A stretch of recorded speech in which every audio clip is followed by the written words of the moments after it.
Hello दोस्तों। क्या बहू के आते ही घर की सारी जिम्मेदारी बहू की हो जाती है?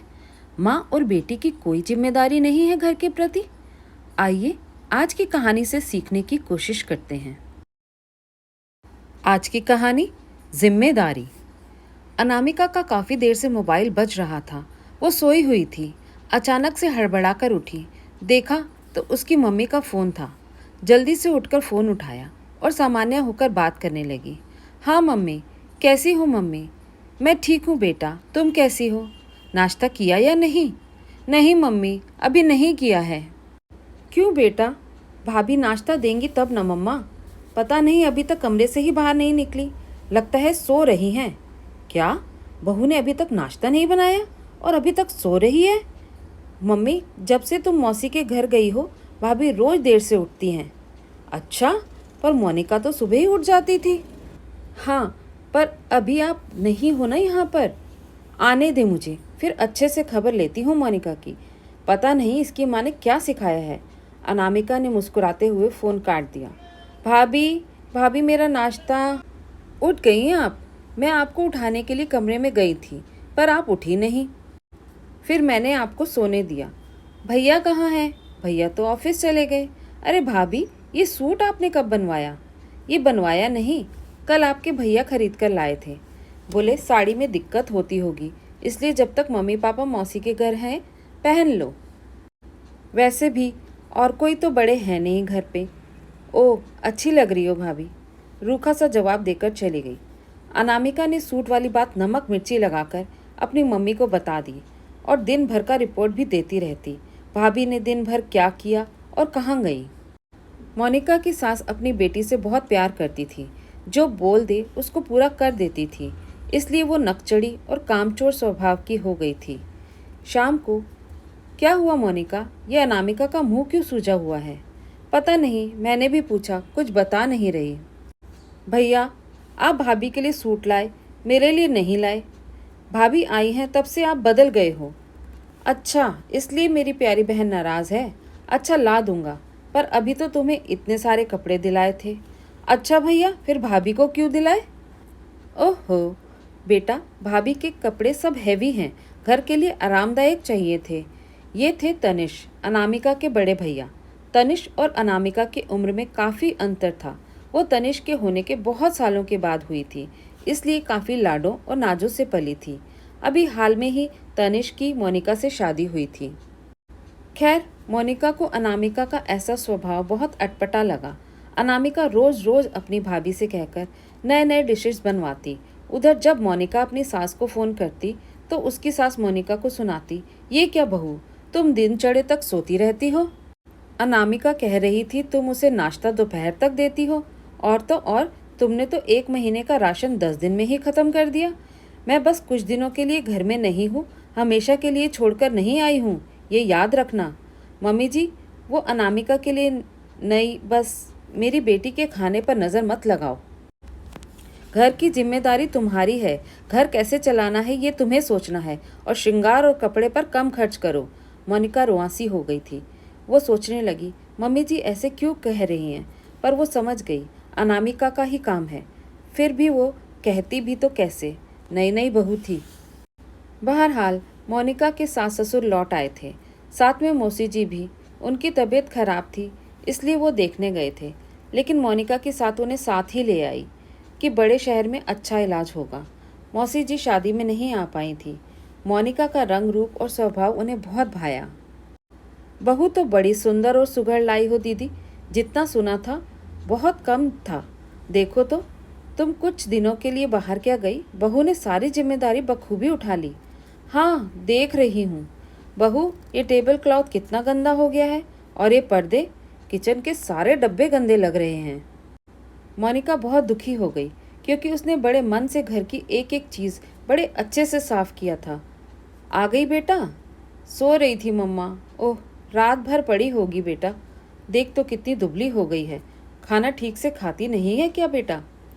अच्छा हुआ मम्मी आप आ गई मेरा ध्यान रखने के लिए। भाभी तो मेरा ध्यान ही नहीं रखती, अनामिका ने दुखी होते हुए कहा। मौसी आप क्या लाई हैं मेरे लिए? पहले मौसी से तो मिल ले बेटा। मोनिका का ससुराल में पहला बर्थडे था। पर मोनिका की सास ने घर में मनाने से मना कर दिया। मौसी की तबीयत ठीक नहीं। हाँ, लेकिन खाना पूरा बनेगा। मोनिका सुबह से रसोई में अकेले सारे पकवान बनाती रही, पर अनामिका कभी फ़ोन देखती, कभी टीवी, कभी आराम करती, पर गलती से भी अपनी भाभी की मदद के लिए रसोई में नहीं झांकती थी। खाना खाते समय, ये क्या बहू, ठीक से तुम्हें खाना बनाना भी नहीं आता? देखो दाल में नमक कितना ज़्यादा हो गया है। पता नहीं माँ ने क्या सिखाया है, एक काम ठीक से नहीं करती हैं। मैं अभी ठीक करके आती हूँ। मम्मी जी, आज के दिन भी उसकी सास ने उसका दिल दुखा दिया। तनिष्क को भी बुरा लगा। मम्मी, मैं शाम को मोनिका को बाहर घुमाने ले जा रहा हूँ, थोड़ा मन बहल जाएगा। भैया मैं भी चलूँगी आप लोगों के साथ, मौसी जी ने कहा। अनामिका, अब तुम बड़ी हो रही हो, ऐसे हर बात पर जिद सही नहीं। जाने दो भैया भाभी को, कुछ टाइम साथ में रहेंगे, फिर तुम किसी और दिन चली जाना। अनामिका पैर पटकते हुए चली गई। बुरा मत मानना दीदी, अनामिका को ज़्यादा सर चढ़ा दिया है आपने। कहीं ऐसा न हो कि अनामिका को भी ससुराल में सुनना पड़े कि पता नहीं माँ ने क्या सिखाया है। एक बार मोनिका की सास के हाव भाव बदल गए, पर खुद को संयम रखते हुए, बच्ची है अभी, अनामिका की माँ ने टका सा जवाब दिया। ठीक ही तो कह रही हैं साली साहिबा, आपके ज़्यादा लाड प्यार ने उसे गैर जिम्मेदार बना दिया है, अनामिका के पापा ने कहा। आप चुप रहिए जी। मौसी जी भी चुप हो गई। जानती थी अपनी बहन को, पर उन्होंने कुछ तब कर लिया था। पर बीच बीच में मोनिका के सर पर अपने प्यार और दुलार की थपके जरूर देती। मौसी जी के अपनत्व से मोनिका के दिल में दबे दर्द बाहर आ गए। मौसी जी, मेरा कोई भी किया हुआ काम मम्मी जी को पसंद नहीं आता। हर चीज़ उनके तरीके से सीखने की कोशिश करती हूँ, पर कुछ न कुछ कमी रह ही जाती है।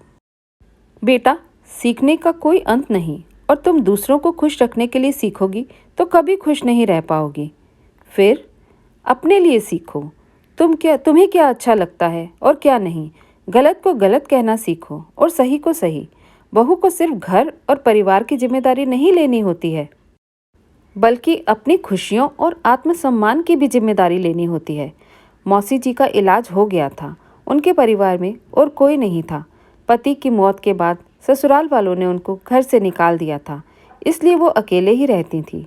तनिष्क उनको छोड़ने घर जा रहा था, पर मौसी जी ने कहा, बहू को भी भेज दो, कुछ दिन रुककर वापस आ जाएंगे, बहू भी घूम लेगी। मोनिका की सास मना नहीं कर पाई। इधर बहू के जाते ही सारा घर का भार मोनिका की सास पर आ पड़ा। अब काम करने की आदत भी छूट गई थी, और अनामिका तो पहले ही कोई काम नहीं करती थी, और जो थोड़ा बहुत करती भी थी, पर अब तो भाभी के आ जाने से वो भी नहीं करती थी। एक दिन मोनिका की सास की तबीयत खराब हो गई। वो बिस्तर पर पड़ गईं। उन्होंने अनामिका को खाना बनाने के लिए कहा। उसने तुरंत जवाब दे दिया, मम्मी, मुझसे खाना वाना नहीं बनेगा, बाहर से मंगवा लो। अरे बेटा, पर पापा बाहर का खाना नहीं खाते, और मेरी भी तबीयत ठीक नहीं है। ओहो मम्मी, आज मुझे अपने फ्रेंड के यहाँ पार्टी में जाना है, और आपको अभी बीमार पड़ना था, भाभी को क्यों नहीं बुला लेते? चटाक, एक जोरदार थप्पड़ अनामिका के मुंह पर पड़ा, और ये किसी और का नहीं बल्कि अनामिका की मम्मी का था। मम्मी, आपने मुझे? हाँ, शायद बहुत पहले ही थप्पड़ लगा देना चाहिए था, मगर मैं बेटी के मुंह में अंधी हो चुकी थी। तब तक तनिष्क और मोनिका भी आ चुके थे। बुला लिया है तेरी भाभी को, क्योंकि तू अपने बीमार माँ बाप की कभी सेवा नहीं कर पाएगी, और मैं कोई बीमार नहीं हूँ बेटा, बस तुझे परखने और रास्ते पर लाने के लिए ऐसा करना पड़ा। लेकिन इसमें तेरी गलती नहीं है, तू तो मेरे ही सिखाए रास्ते पर चल रही थी। लेकिन हाँ, मुझे ये नहीं पता था, जिस बेटी को हम इतने लाड प्यार से बड़ा किया, वो रास्ते में हमें ही ठोकर मार कर निकलेगी। याद कर, तेरी मौसी के लिए मैंने तुझे दवाई लाने के लिए कहा था। ये भी कहा था तेरे कॉलेज के पास वाले मेडिकल स्टोर में मिल जाएगी, वहीं है पास। मगर तूने साफ साफ कह दिया, मैं नहीं लाऊंगी, भैया को बोल दो। उस दिन मुझे समझ आया, शायद मैंने ही तुझे बिगाड़ दिया है। जो लड़की अपने माँ बाप की सेवा, अपने मायके की जिम्मेदारी नहीं समझ सकती, वह ससुराल की जिम्मेदारी क्या समझेगी? बहू के आने से कहीं बेटी का महत्व कम ना हो जाए, इसलिए मैंने तेरी हर सही गलत बात में साथ दिया। मैंने ही तुझे सर पर चढ़ाकर रखा था। तेरी झूठी शिकायतें भी मुझे उस दिन पता लगी जब मैंने तनिष्क को फ़ोन किया, और उसने मुझे बताया तू अपनी सहेलियों को बुलाकर दावत करवाती है। और मुझे? बहू, मुझे माफ़ कर दो, मैं ही गलत थी। मैंने ही सही शिक्षा नहीं दी अपनी बेटी को और तुम्हारे साथ भी गलत व्यवहार करती रही। वो तो भला हो मेरी बहन का, जिसने मुझे मेरी गलती बताई, और ये सारा प्लान उसी का ही था। वो जानबूझकर तुम्हें भी साथ लेकर गई थी। अनामिका रोने लगी थी। उसका रोना सुनकर कहीं न कहीं सबका दिल पसीज रहा था, पर उसे भी इस बात का एहसास कराना ज़रूरी था। इस घर की जिम्मेदारी उसकी भी है। मम्मी, मुझे माफ़ कर दो। भाभी, माफ़ कर दीजिए। मम्मी जी, हमारी अनामिका हंसते बोलते ही प्यारी लगती है। कुछ दिनों के बाद, वाह बेटा, खाना बहुत स्वादिष्ट बनाया है तुमने। मेरी प्यारी भाभी ने सिखाया है मम्मी। तभी अनामिका के पापा बोले, देखो तो, एक वो दिन था और एक यह दिन है। हमारी अनामिका कितनी समझदार हो गई है। हाँ पापा, मैं समझ गई हूँ। घर की जिम्मेदारी सिर्फ बहू या माँ की नहीं होती, सबको अपने हिस्से की जिम्मेदारी लेनी होती है। हाँ, सही कहा बेटा आपने, कहकर हंसी खुशी सब खाना खाने लगे। धन्यवाद दोस्तों। कैसी लगी आपको आज की ये कहानी? कमेंट सेक्शन में ज़रूर बताइएगा। अच्छी लगी तो लाइक और शेयर भी करना बिल्कुल मत भूलिए। चैनल को सब्सक्राइब करना तो बिल्कुल ही मत भूलिए।